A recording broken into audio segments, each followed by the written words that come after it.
o'clock changeover. Anything to report? Well, they're running out of resources again, including food, since a lot of it has been eaten by space weevils. So what's on the menu? Space Weevil. I bet at times like this, Rimmer is glad he doesn't eat. We'll never get him to eat it. Trust me, sir, it's all down to presentation. Et voila! But now it's dinner time for Lister. What's this? Sir? Raw carrot. He doesn't even notice the weevil, but carrots are where he draws the line. How's supper, Listy? It's delicious. Didn't have any crunchy king prawn left. But it's interrupted when Kat has detected something outside. So Rimmer wants to go to Blue Alert, but Lister doesn't see the point. I would just feel more comfortable if I know that we're all on our toes because everyone's aware it's a Blue Alert situation. We all are on our toes. Rimmer counters by quoting a Space Corps directive. No officer with false teeth should attempt oral sex in zero gravity. And that goes where you would expect. Damn you both, all the way to Hades. I want to go to Blue Alert. In the end, Rimmer gets his way. Congratulations, I guess. Thank you. Bit of professionalism. In any case, Crichton detects something on his monitor. Too small for a vessel. Maybe some kind of missile. Get ready for a classic line. Step up to Red Alert. Sir, are you absolutely sure? It does mean changing the bulb. That's just funny on multiple levels. May I recommend I load myself into the reverse thrust tubes and you use my body as decoy fodder? Crichton, stop your blathering and get in the damn tube. But of course they don't let him. Just not for the reason you might think. I'm not doing my own smegging ironing. And now Rimmer is going to try to communicate with it. Broadcast on all known frequencies and in all known languages, including Welsh. This is Acting Senior Officer Arnold J. Rimmer. We surrender, totally and without condition. Thank you, guys. Additional, sorry to take up your valuable time. Sorry. Thank you, sorry. Bye. It is my firm conviction that in all my previous lives, I've been a soldier. Except for the one where you were a eunuch. Who tragically in this incarnation has been given the body of an abject coward. So excuse me, gentlemen, while I have a humiliating panic attack under the scanner table. That's why we love you, Rimmer. Hand onto your wage packets! So they're about to collide with it, but they end up unharmed and only grabbed by a kind of tractor beam. And this is where the whole budget for Season 6 went. Seriously, though, it looks pretty cool. So what have we got? So now Starbug is on a space station, but they can't find out anything about it other than the fact that top-secret scientific research was going on at some point, but they don't know what. Listen to some of the physicists involved. Heidegger, Davro, Holder, Quayle, some of the most brilliant minds of the 23rd century. But since it seems abandoned, they go to see if there's anything they can scavenge. Kat seems to sense something approaching, and suddenly there's a life reading that wasn't there before. Welcome, my friends. It has been many centuries since I last had visitors. Then this weird guy shows up, and he seems to know who they all are. May I? Now then. He immediately starts fiddling with Rimmer's light bee, pulls out a bunch of wire, replaces it with something smaller. You'd better have a mighty damn fine explanation for what you've just done, Miladio. And just like that, Rimmer is a hard light hologram now. I can touch?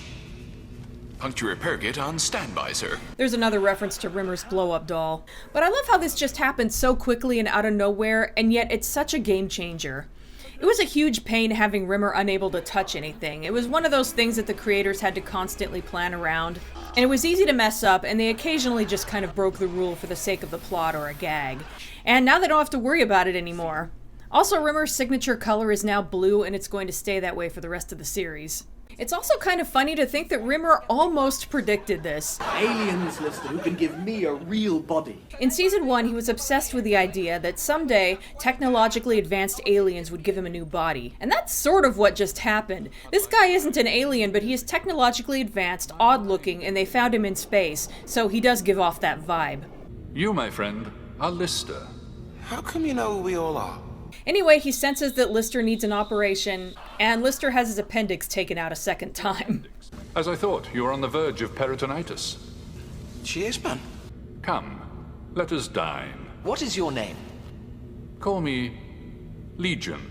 So it turns out that Rimmer is able to do anything a human can do, including eat, plus, despite having pain receptors, he is virtually indestructible. Meanwhile, Crichton notices that the dining hall has pieces of art that Legion made a long time ago. I was a different person then. So after Legion leaves for a bit, Rimmer talks about how great it would be to have him come with them. Legion with his scientific genius, intellect, culture, and sophistication, and us with our red alert bulb. Lister doesn't think that Legion would agree to it, but Rimmer thinks that if they can trick him into thinking they're more intelligent and cultured than they actually are, They can get him on board, and by the time he finds out, it'll be too late. Many's the night we while away the wee hours contemplating a Caravaggio, discussing its shape, themes, and form. The pointy stick game doesn't get a look in anymore. This is definitely a Rimmer plan, and it goes about as well as any Rimmer plan would. Pray, what do you call it? The light switch. I couldn't buy it then. Not really. I needed to turn the lights on and off. Let the meal begin. So of course they're eating this exotic food with these weird complicated utensils and pretending that they know how to use them. I'm sorry, of course. Not all of you can use Mimosian antimatter chopsticks.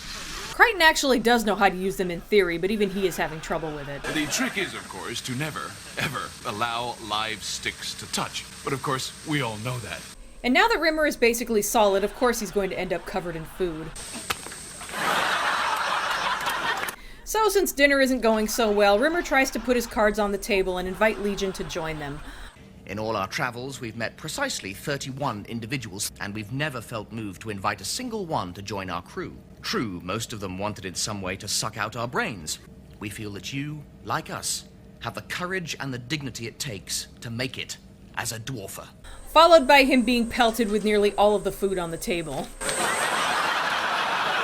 Mr. Rimmer, I am moved by the eloquence of your invitation. Legion is flattered, but he graciously refuses. So Crichton mentions that they may as well leave. Nonsense. You will be my honored guests, from now until the day you die. 32. So Legion is keeping them forever, but he is giving them everything they want, outside of freedom. All your favorite music, all your favorite movies. What about company? What about people? There is a cyber park in the complex. You may go to any time period of your choosing and indulge any fantasy you wish. And Legion says something kind of telling before he leaves. They are falling asleep. I must go. What does he want from us? Why is he so obsessed with fulfilling our every desire? At breakfast the next morning, they talk about it and wonder what Legion is up to.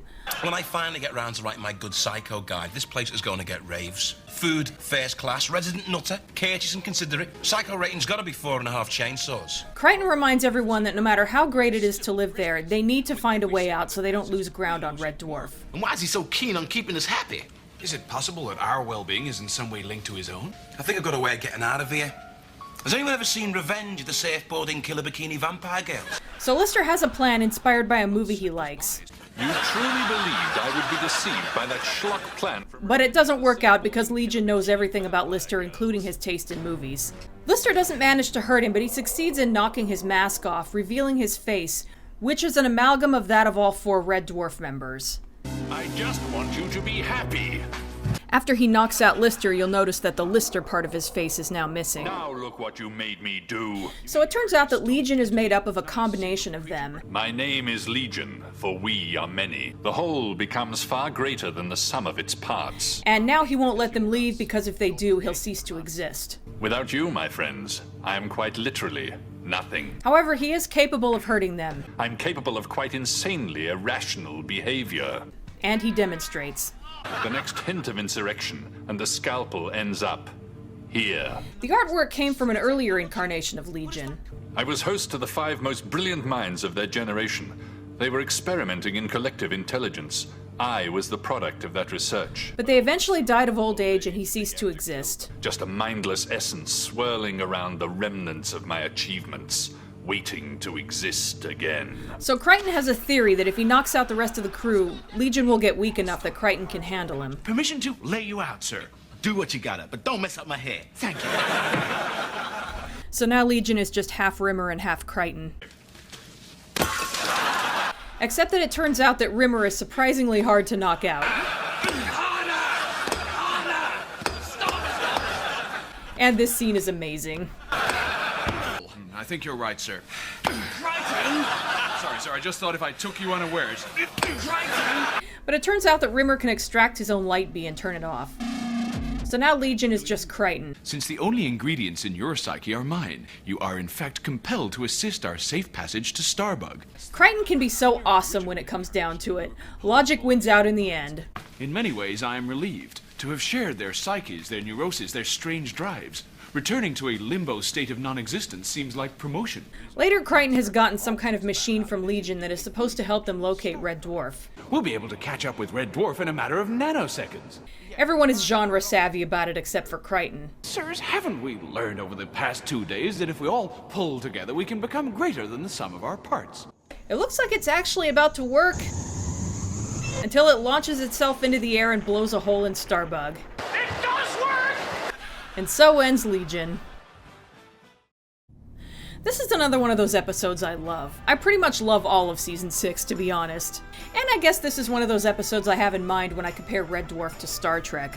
Something about how a lot of the key scenes take place on the bridge, and there's exploration that involves discovering a new life until something goes horribly wrong. Though it really feels more like a parody of Star Trek with how everyone is genre savvy about it. As for Legion, he's a great villain. Granted, the green spandex suit is kinda cheesy, and the actor doesn't quite have the physique to pull it off, but that Buddha-looking face with the oval-shaped mouth that doesn't move is really kinda creepy, and that velvety voice that can sound legitimately threatening at times. All of that kind of makes up for it. Honestly, the first time I saw this, I was so distracted with the latter that I almost didn't even notice the former.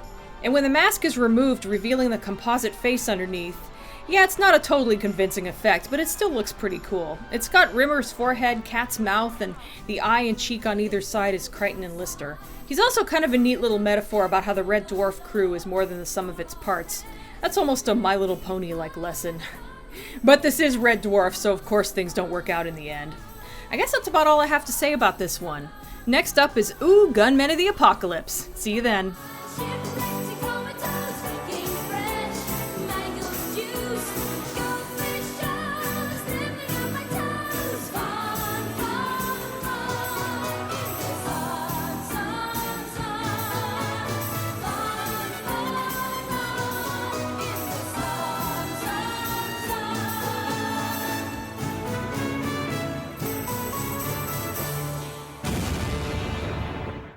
You have a connoisseur, Chip? Just because I look like Herman Munster's stuntman doesn't mean to say I can't appreciate art, sir.